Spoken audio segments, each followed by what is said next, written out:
Hello and welcome to the Geeky Brummie Show. Coming up today, we're going to be talking about the death of Apple's iPod.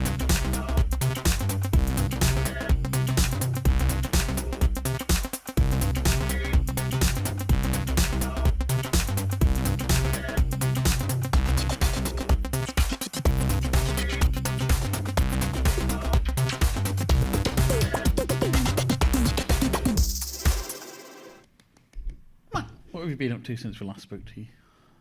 What have I been up to since last spoke to me? To be honest, working loads. And other than that, I've been binge watching Attack on Titan.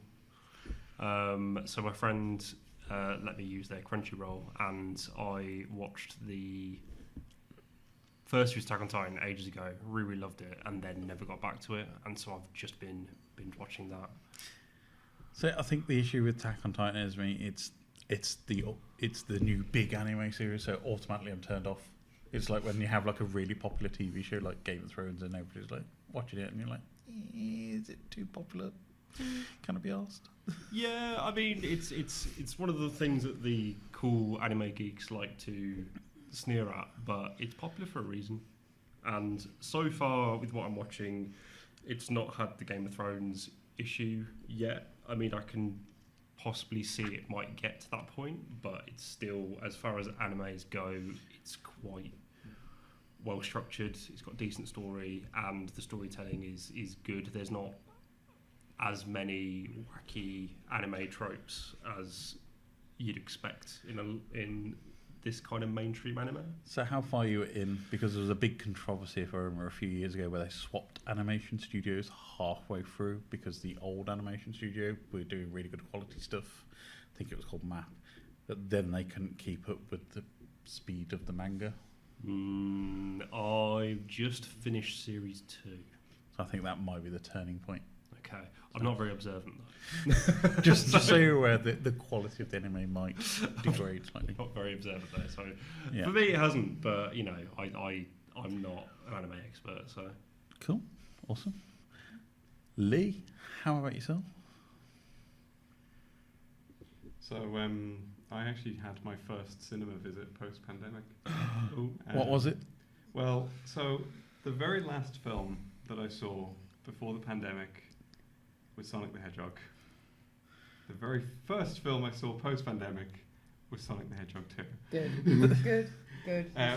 Followed by The Unbearable Weight of Massive Talent, I believe is the title. I keep calling it the Nick Cage film. I think the Nick Cage film is a perfectly decent title for it. But yeah, so that was a fun day, seeing those back to back. Quite a diverse mix of films there.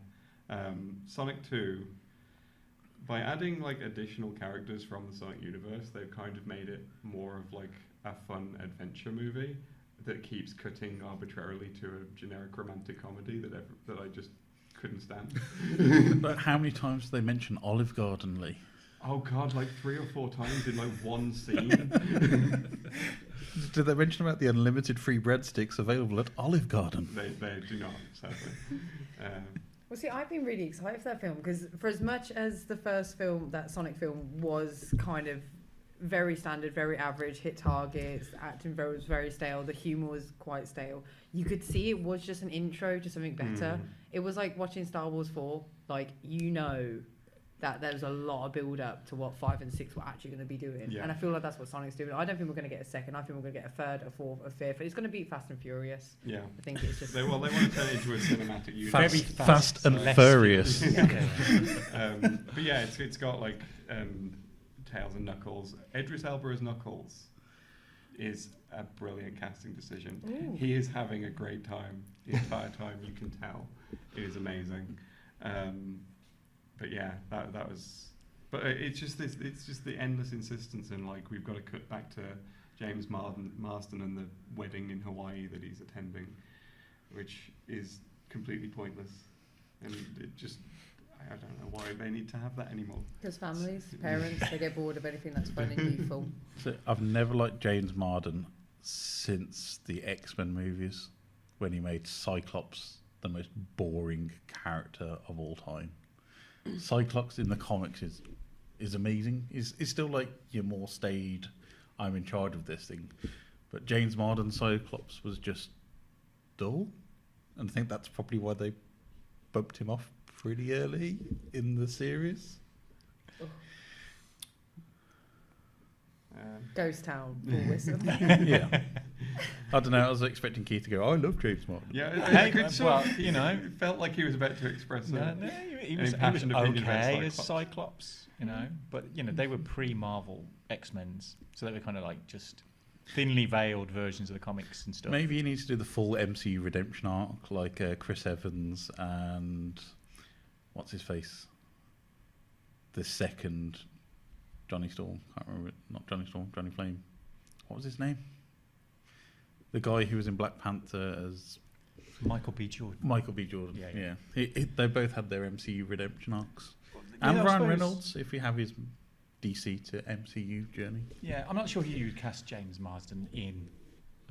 Anything interesting? Yeah, just do an X-Men Sonic crossover movie instead. That would be okay.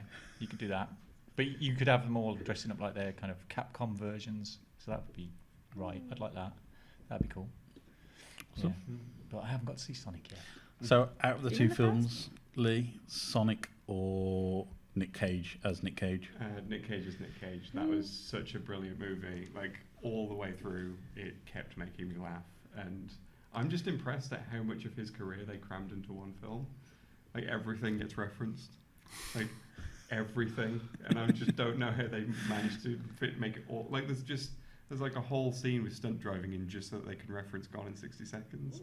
Yeah. And I think the whole thing I love more than anything else is, though it is a Nick Cage vehicle from start to finish, is Pedro Pascal in that movie. yes. Yeah, Pedro Pascal's just like a revelation. Yeah, his character was great as well. Like, I think just the two of them bounced off each other really, really well and just made for a really fun time. Awesome. Shanice, we'll keep going down the order. Shanice, how about yourself? What have you been up to? I have been experiencing a mind-blowing adventure via Nintendo Switch. It's absolutely phenomenal. I will highly suggest anyone do it. Admittedly, you've all messed up because you've just missed the Nintendo Store amazing mega online deals. So I got this dirt cheap at like £13. Death's Door is a beautiful atmospheric experience in which you're a magpie going through the various realms as essentially a Shinigami, a Death Reaper of your own who is mortal when you're in this realm fighting through these dungeon-esque areas. It's just phenomenal. The bosses are brilliant. Like the creatures that you have to attack, you never expect the movements that they're going to do that they do. It's just phenomenal and wholesome.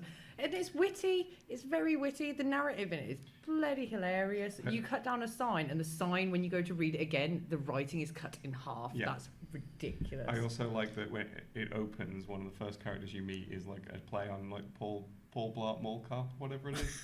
Oh. Like it's the guy like at it's the security guard. Yeah, just like lean back. Yeah. Yes. If you look at his name, it's something. Oh, it's backwards. It's Ball Plot or something. Yeah. Like that. It's wholesome. Like, once again, there's so many little brilliant references like that just woven in. It's a smashing game. Beautifully done. These guys can play it because it's on Game Pass, because I've been playing it on Xbox Game Pass. So I think that's where I played it as well. Yeah, So it's pretty good. I kind of played that one a little bit more than Tunic, because Tunic just kept on kicking my derriere, and I was like, no, They are quite similar, and I did feel that while playing through Tunic after having played Death's Door. That like they're very similar games in the sense they're both like very Zelda-esque, but also take a lot of inspiration from the Souls games as well, but like still in that kind of isometric kind of look. Yeah, It's it was the music, wasn't it? It was that swaying, music's so good. daunting, wholesome music. Like, once again, they beautifully sectioned it off per area. Like, the types of bosses you have to do, the music perfectly worked in their themes. Every single one. Loved it. It was a really fun game. Actually, now I think about it, I actually played it on Steam. I didn't play it on Game Pass. I'd say that the Switch is a great little console for finding some indie gems which aren't wider released. They seem to be picking up a lot of really good indie titles recently. Yeah. There is one I will tell people to be very wary of. There is a game called Air, A-E-R. Brilliant concept, visually very pleasing. One of the clunkiest games I think I've ever played in my life. It is so clunky, and it looks like the world is very like involved, and you're actually just going through an empty. That is like No Man's Sky when it first got released. Like you're just going through an empty cavern of just disappointment. Sounds like walking through Birmingham city centre at the minute. Awesome, thank you. Keith, what about yourself? I've been up to quite a bit. I've been catching up with Moon Knight on Awesome. Disney Plus, which I think I'm now 4 episodes into. So I'm about to hit the big kind of reveal about Mark and Stephen's multiple personality type stuff. Felt a bit Legion-y when they got to this part, the end of episode 3. All I've got in my head now is the dramatic chipmunk video and just Oscar Isaac turning around and going, Yeah. But it's a cool series. I like it. I had no problem with Oscar's English accent. I thought it was quite good. I might adapt it and adopt it myself. I think it's quite a good accent to try.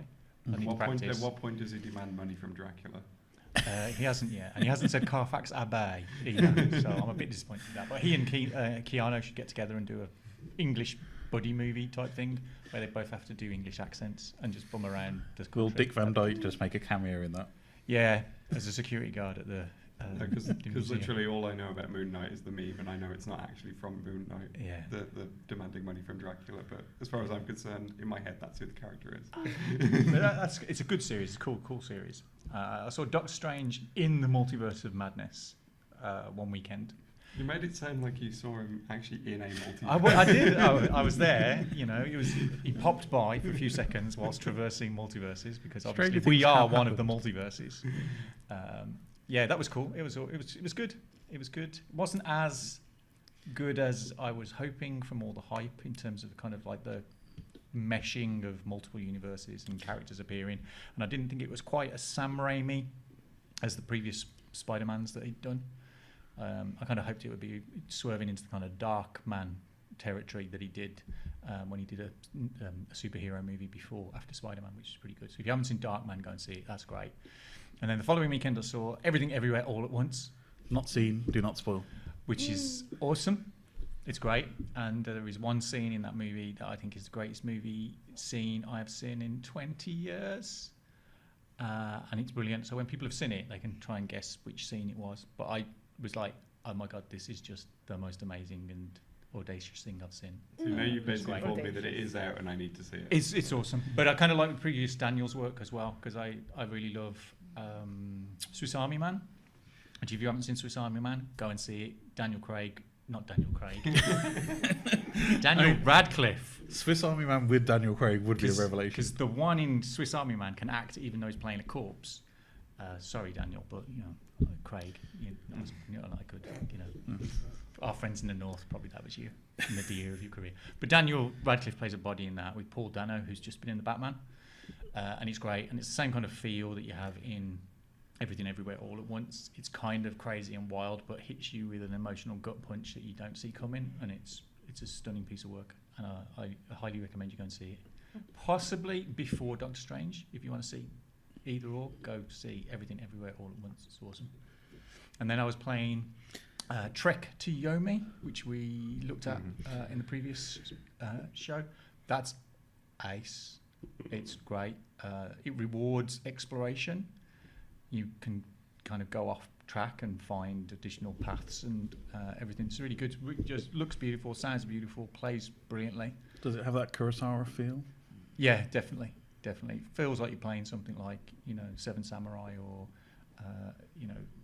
Forbidden Fortress or whatever it is. It just looks brilliant and plays really well and just flows, excellently. And you kind of don't feel like you're ever going the wrong way, even if you go off a path. You sometimes feel like you've gone and you want to go back, and sometimes the game stops you from going back, and sometimes you think, I just kind of wonder what was around that corner. But yeah, it's a beautiful game. Sounds brilliant, looks brilliant. So yeah, I highly recommend if you've got Game Pass. Awesome. I'll have to look at picking it up. So for me, what have I been up to? So I also went to cinema and watched Doctor Strange. And it's funny you mentioned Daniel Craig, because apparently Daniel Craig was supposed to be in Doctor Strange and Multiverse of Madness. He got replaced on a certain council quite late because he couldn't do reshoots. So they swapped in Anson Mount. Okay. He was no, they swapped in John. Spoilers. John Krasinski turns up instead. John Krasinski turned up instead. Sorry, not Anson Mount. Anson Mount was on there, but he was supposed to play a different character. Okay. And I'm kind of glad they went the way they did. Yeah. Yeah. Yeah. They went for a relative of another Asgardian, put it that way. So that's what he was supposed to be, and he got cut out last minute from Doctor Strange. That's fine. You know, But probably the best thing he's done was the Stormtrooper in Force Awakens. Whatever it was. Yeah. But I think we discussed this off air a little bit, and to me, it's a kind of a C+ Marvel movie. It is touching that borderline average, and from what I've heard has been deleted off the films, there are loads and loads of deleted scenes, and Sam Raimi recut the movie 2 or 3 times. From what I've heard, got removed would have made it a much more whole movie. It just felt like it was more a Scarlet Witch film than a Doctor Strange film. Doctor Strange feels like the B-list character in his own movie for the vast majority of it.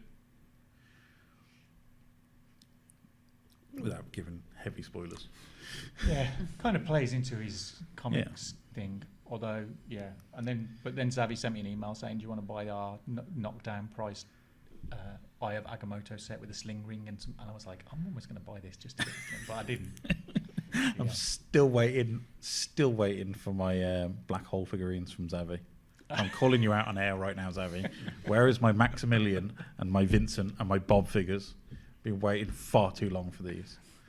I mean, Black Hole, as we've discussed in many previous episodes, is my perfect horror film, which we've discussed previously, in that it's a horror film for children, and they get away with it, which is really weird.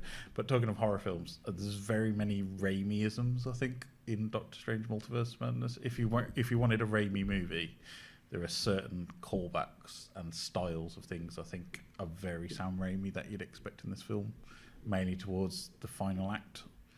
Somebody turns up and it's like, yeah, I can see this is a Sam Raimi movie. No spoilers. It's so hard to do this without spoilers.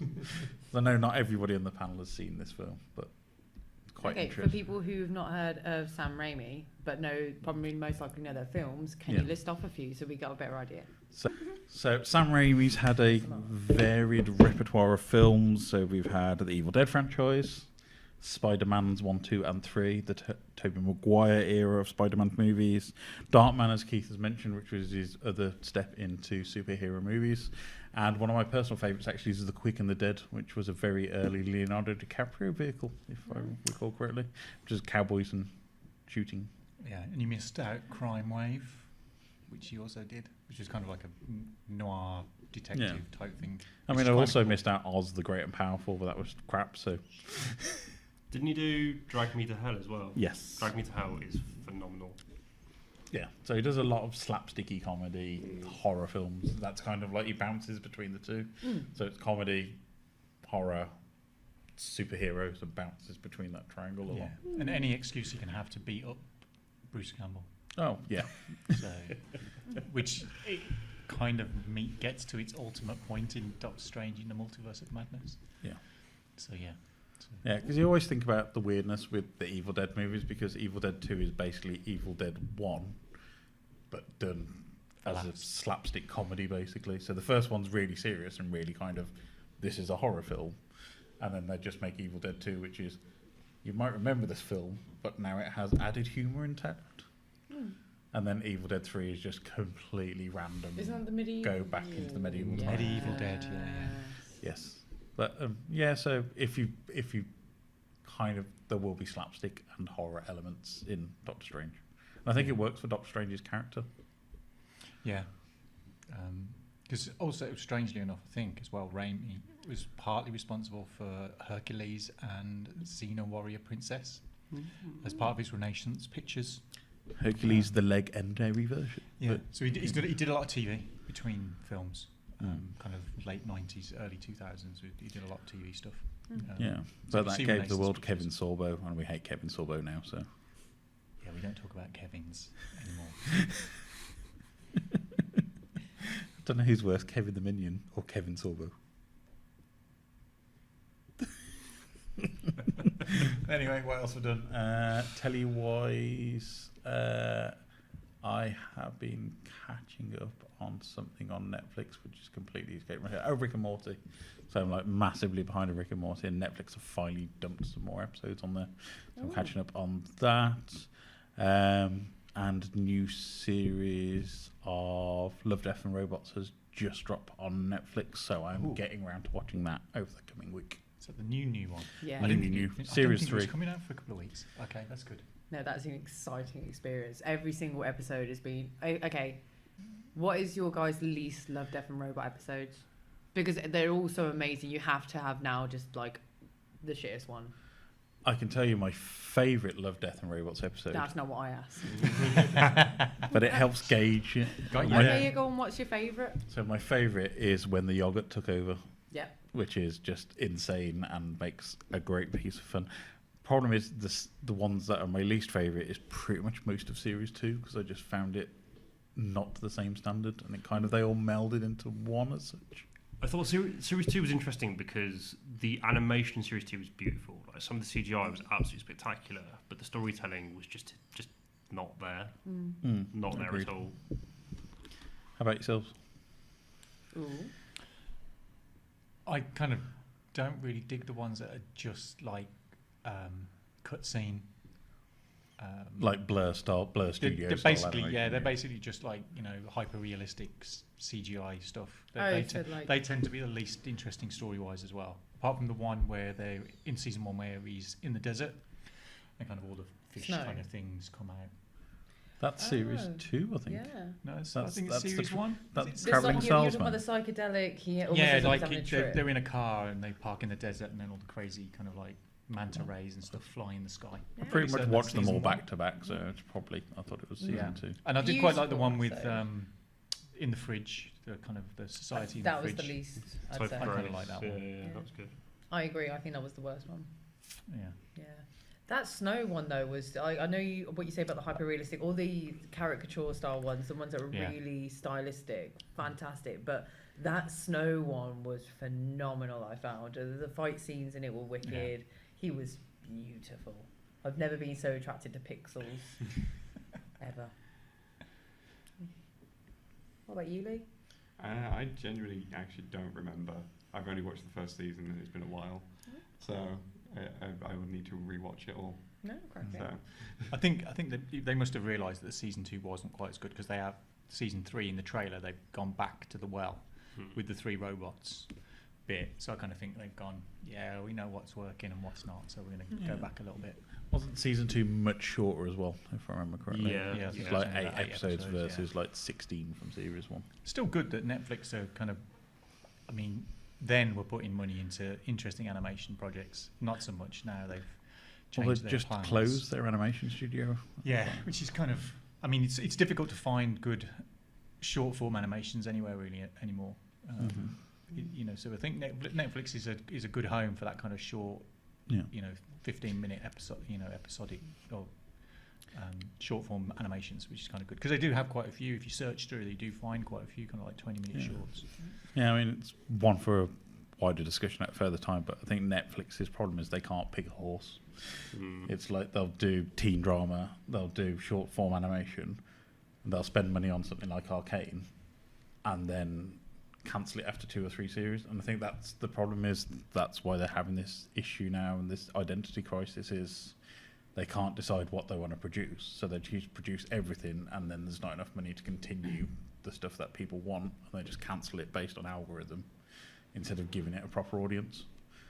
And I think that's kind of why people are turning off Netflix, because it's kind of like, why am I going to invest my time and money to watch a series which I know is going to be cancelled 2 seasons in when it's a quarter of the way through the storyline? Can we just clarify now? Are you telling me Arcane's cancelled? No, not yet. I really wasn't listening to anything you said after that. I was just like, Arcane's cancelled. Confirm this with him. I need confirmation. No, I think I'm surprised Castlevania hasn't been cancelled yet, to be honest, yeah. because it is a kind of a Netflix thing to do. Oh, we've done 2.5 seasons. People really like it. Dead. They've already killed. Rondo of Blood and Symphony of the Night. They Yeah, haven't got well, there yet. Castlevania has additional issues Yeah, that they'll have to get over. but in they've terms also of killed that. off Cowboy Bebop after spending a ton on it, For doing very good half reason. of the season. I don't know. I thought it'd bring in a nice new audience into Cowboy Bebop, and I didn't mind a live action version. The problem is they didn't commit, and they went, "Oh, the anime fans don't like it. We'll turn it off." And it's like, well, of course the anime fans are going to like it. It is one of the highest rated anime series of all time, and if you don't want to bring the anime audience in, perfectly fine. but then give it enough time to find its own audience. There was an audience growing around it, and they wanted the live action version, and now you've gone dead, so you have to watch the anime version. And some people just don't like animated stuff, and that's fine. But if you're going to commit to making a live action version of a 26 episode anime series, do the 26 episodes. Yeah. Don't just do 12 and then go, we're done now. But I think even if you weren't an anime fan, though, like it was really rigid. Even the guy, whatever his name, what's his name again? John Cho. I quite like John Cho. Yeah, he's a lovely lad, lovely little lad, been right cool little pickle things. But overall, it just, you couldn't put him in that character. He didn't have enough finesse. The whole point is that character is a jazzy, smooth, cool bugger, and he's not that jazzy. Well, it was supposed to be Keanu for many years because it was a film, and then Keanu was attached for like over a decade, I think. And I think he's one of the producers on this version because basically he bought the rights with his Matrix money, I think. And it was like, I'm going to go make Cowboy Bebop, and then never actually got around to making it.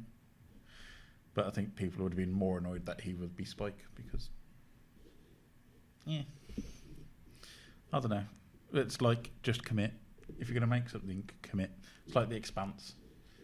Jeff Bezos, for all the hatred he has brought into this world and is a very nasty man, at least revived The Expanse to the stage of it's closed the storyline. He'd be like doing 3 seasons of Babylon 5 and then going, I'm done now. J. Michael Straczynski's just swanning off to another project. Just close the loop, close the story off. Yeah. I think it's a bigger, wider issue with TV in general, because we've got to a point where now, when people create a TV show, they create a TV show with like, I've got it planned for 5-6 years, multiple arcs, it's an epic, and that doesn't really work for any TV show. You're lucky if you get a second season. So I think, and I think it's part of the reason why Star Trek: Strange New Worlds has hit a better audience than the previous shows, because it's gone, well, it could end tomorrow and it wouldn't make any difference because we're doing very episodic television. So it's like, it's interconnected with a bigger world, but it wouldn't matter if it stopped tomorrow. It's not, you're not going to be short of a story. You've seen a whole story in one episode, and that's what it is. And I think that kind of HBO model of multi-season, multi-character, big arc stuff, But the thing is, Keith, doesn't work if it's not funded. They lie. The only 2 people who've ever done a full-on multi-season arc and done it properly is Ronald D. Moore with Battlestar Galactica and J. Michael Straczynski with Babylon 5, because they did actually plan out the whole length of the show from start to finish. Are you telling me the boys who made Lost hadn't planned it out all the way through? I was about to bring up Lost.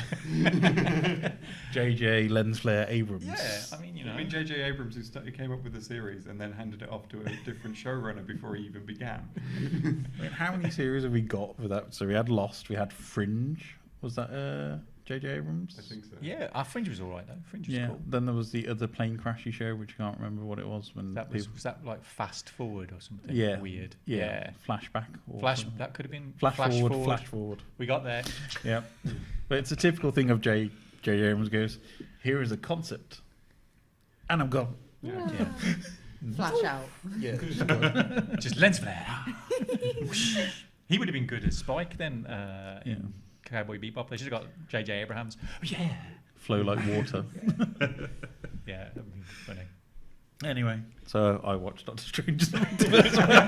Circling back. How did we get there? It's the usual segues Yeah. upon segues. Well, we've shitlisted Zavu, 2 Kevins, Netflix, Jeff Bezos Jeff Bezos, and J.J. Abrams. J.J. Abrams. It's the usual mild-mannered rant from me. So.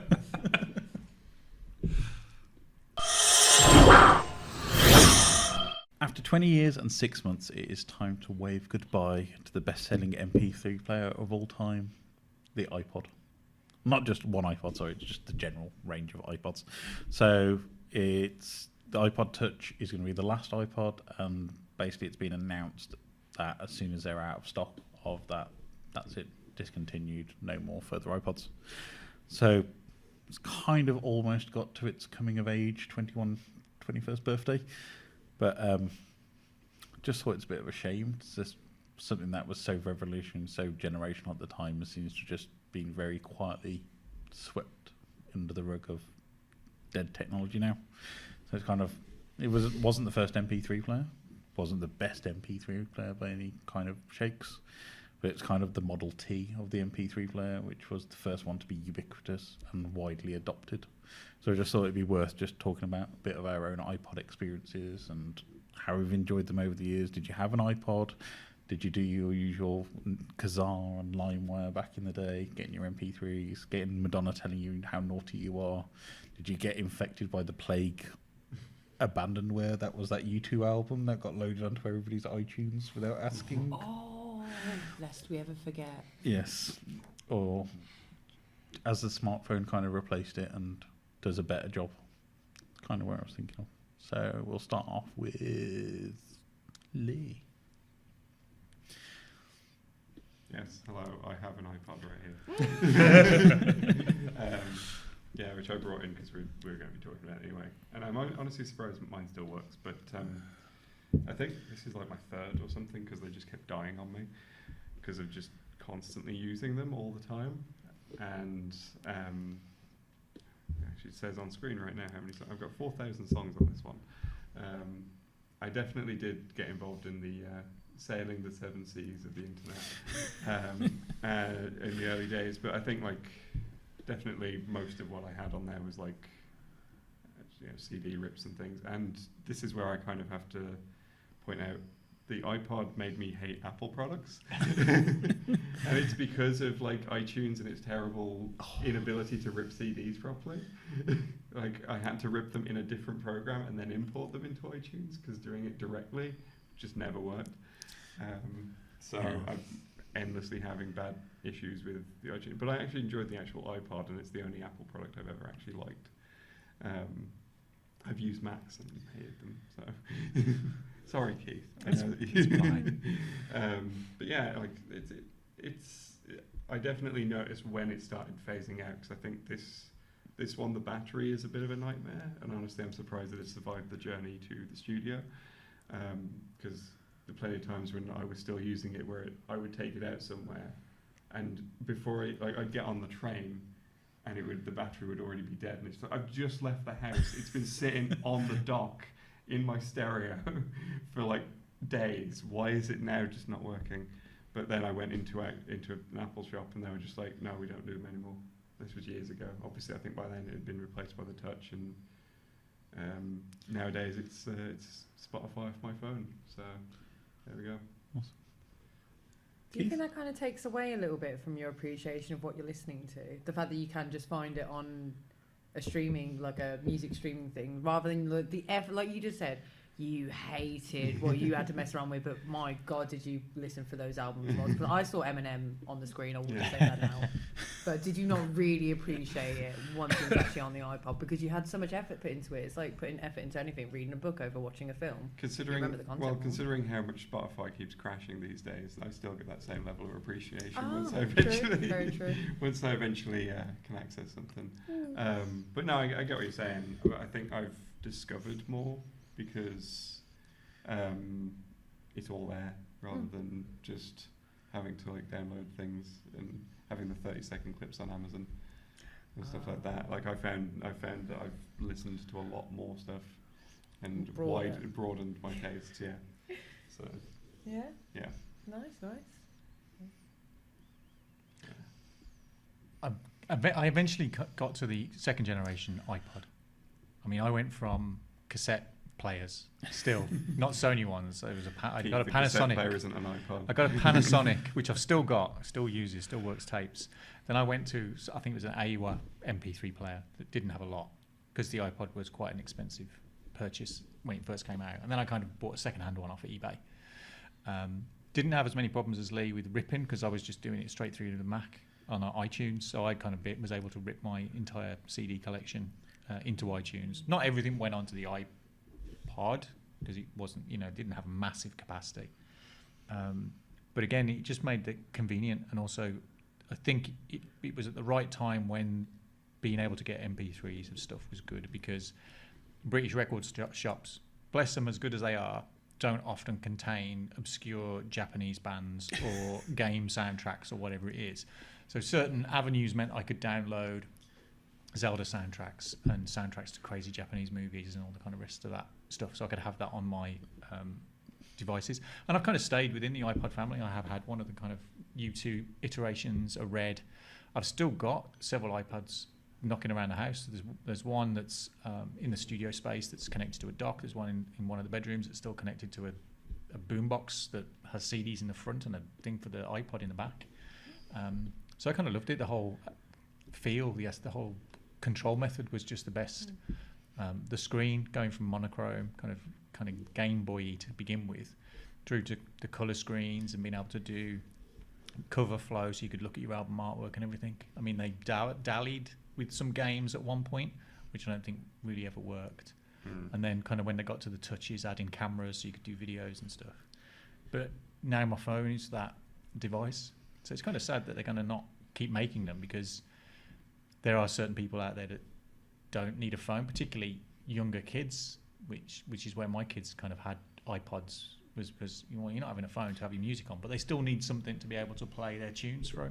And having an iPod was a way if you could control a little bit what people were able to download. Now it's like everybody's got iTunes accounts or music accounts, Apple Music accounts or Spotify accounts, and you can listen to everything and everything. And I think it lacks the curation. One of the things for me about an iPod was curating a playlist or a set of records that I wanted to listen to, so I could quite happily put it on shuffle and I know I was going to get banger after banger.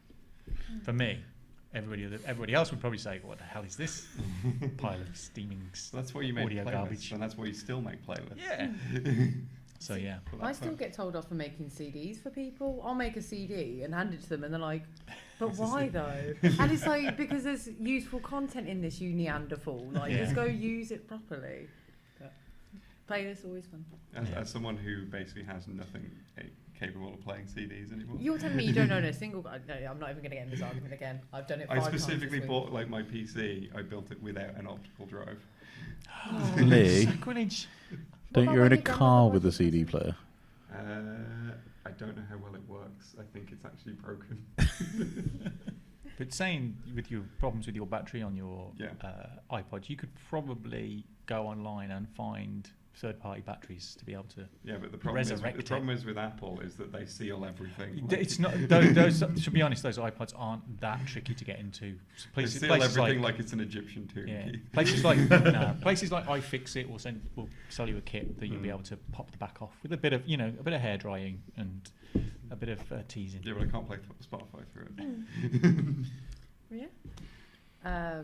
So my iPod experience is so sad. I lost them so many times, and my father hated me so much, because they weren't even mine. Like, he gave them as a gift. They were his, and I begged for them.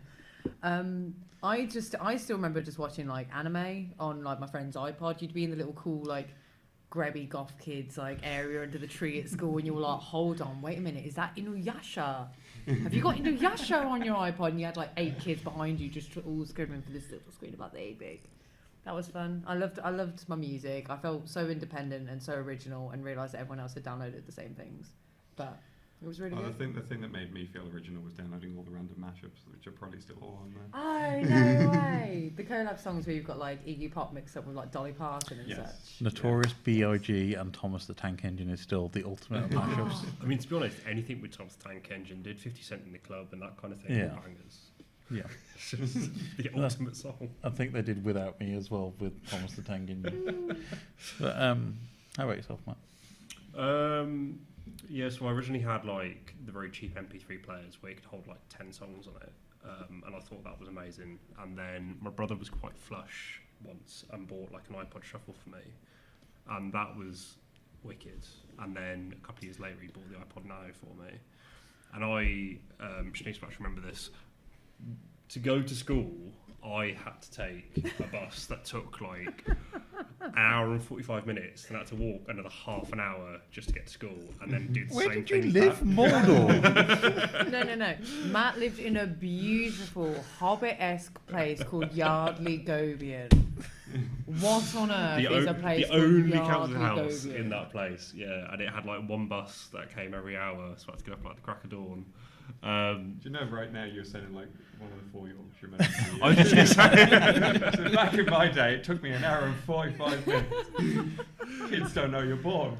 That's to eat gravel for our supper. So it played a big part of my life because I was obviously acquiring songs and had a couple of games on it and that kind of thing as well. And also, what I can't forget were the really cool adverts with the silhouettes and people just dancing, like the silhouettes, people dancing to like Feel Good Inc. and that kind of thing. And it was like a moment, an absolute moment. I completely forgot about that era. The promotions around Apple Music in general was just amazing. Between 2005 up until like 2012 were bang on everything. Sorry, I sound like a 13-year-old child. It was fantastic. Yeah, the Blue Guys, like, you got right gravy with them. And obviously then you had like people like Family Guy and then reference. It was just so easy referenceable, and it was such a simplistic art style. It was like the guy who did the Blur album cover. Go on, somebody tell me who that is. Blur album cover. I know who you mean, with the four panels. The four panels, the solid full bold colours. It was the same thing. It was you can respond to it as a human who isn't even interested in art. You can go, I see colour, I comprehend colour, and that's what made it very enticing and clean. Were the iPods the first people to introduce like earbuds as well, or had that been a thing? Because I can't remember wearing anything other than overhead phones. Earbuds had been around for a while, but they while. were like that shape was kind of Yeah. Well, the first generation were utterly awful, if I remember, on the Apple iPods, because they were just the grey round ones, which never actually fitted in anybody's ears and sounded like you were listening through a tin can with a piece of string from 40 miles away. But then they changed it to the now ubiquitous ear shape with the funneled way in. I mean, to me, 450 million have been sold around the world. 5 different models, if you're going with classic, mini, nano, shuffle, and then the touch.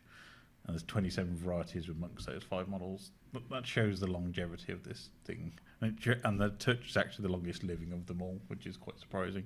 But it shows you how good Apple's marketing department was when they sold the shufflers.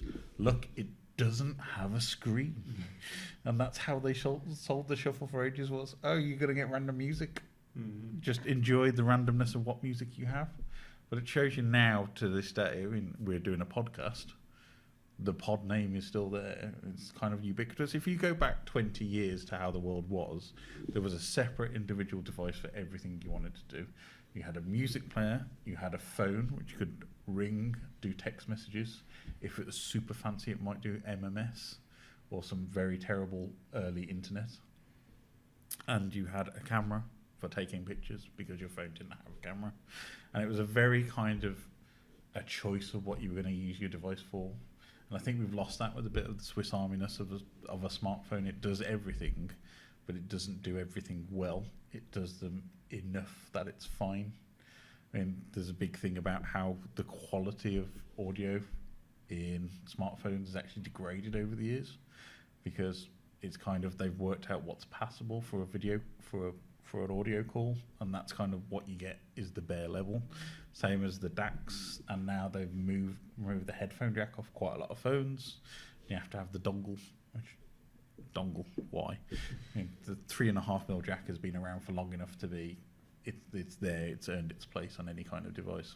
But it's just, I think that's kind of been lost, is when you had an iPod, the whole point of an iPod is you were listening to music, or you were watching the world's smallest video screen about 3 inches away from your face. But that was the whole point of an iPod. It was, I'm making a conscious decision to listen to music. Where you're on a bus journey, where you're getting a plane, train, in the car with your parents, at school or whatever. It was a conscious decision, putting the headphones in. I'm zoning out from the world at the moment. Anyway, I just thought it was worth us lamenting the passing of the venerable iPod and the generation of bootcut jeans, fiery t-shirts, Nickelback, Genie in a Bottle, that kind of era of life when technology was new and exciting and not miserable anymore. Sad times. Can we play that song in Titanic, My Heart Will Go On, at the end of that? I'll find the terrible flute version.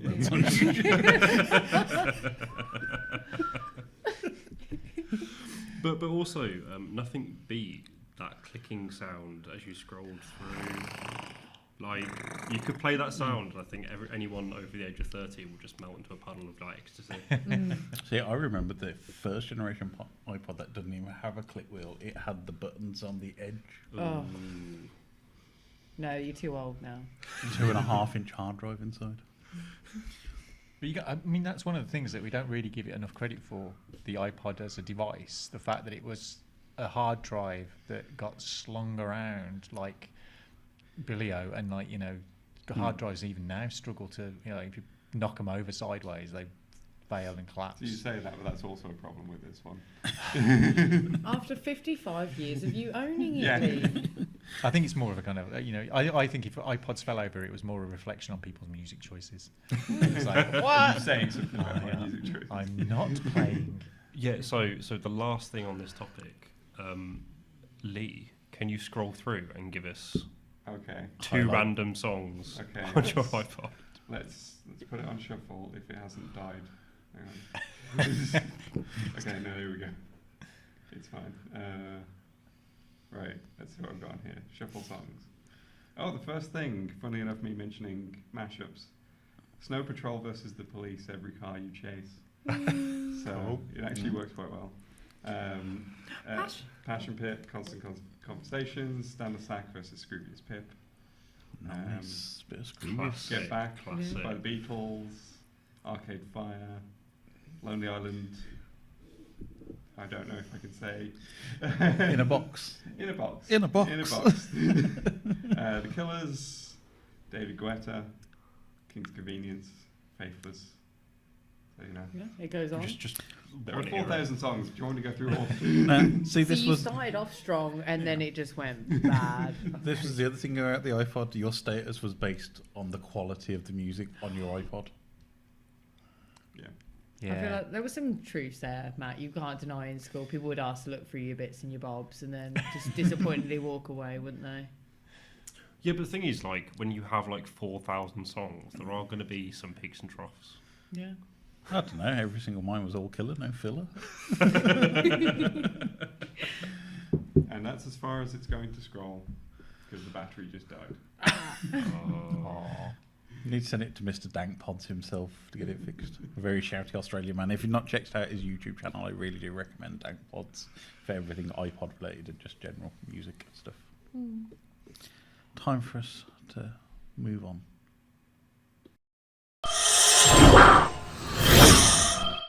Thank you for joining us on the Geeky Brummie podcast. It's been a great fun day.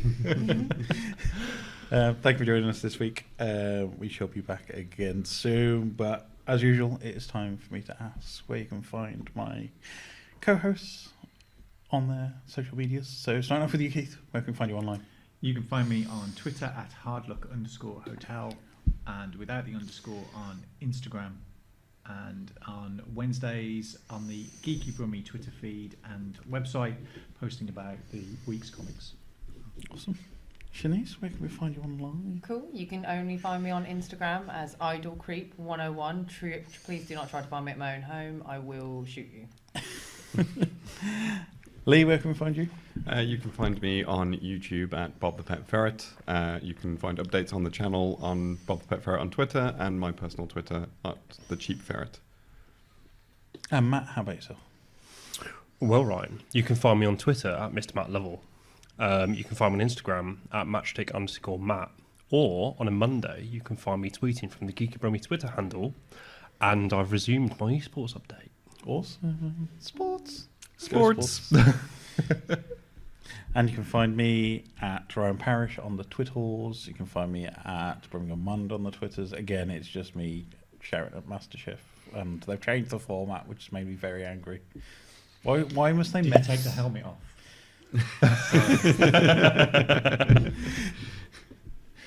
Yes, they've changed the format. The contestants talk to each other now. That's not allowed.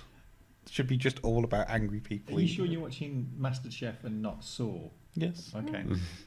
But anyway, you can find us all at Geeky Brummie on Twitter, Instagram, Facebook, geekybrummie.com, Geeky Brummie YouTube channel, wherever your podcasting service of choice is. Thanks very much for listening, and we'll be back again soon. But don't forget to like, subscribe, share, do all the usuals. But for now, goodbye, everybody. Bye. If you keep your hand moving, you can wave, Keith. You got to keep it moving. We've gotta keep it moving. Keep it moving. Got to do the royal. Oh, no, it's gonna move. Motion blur. Cute. We've got to go to Matt and Leigh to do their wave. You can wave. You guys You're allowed can to wave. Yeah. They always look so smug that they can Look at wave. them. Look at us. twiddling your finger. Bye, everybody. Cheerio. Bum bun.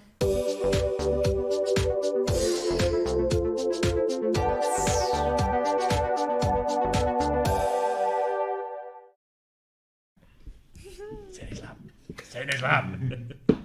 Oh, sorry. You're fired. Too many things going on.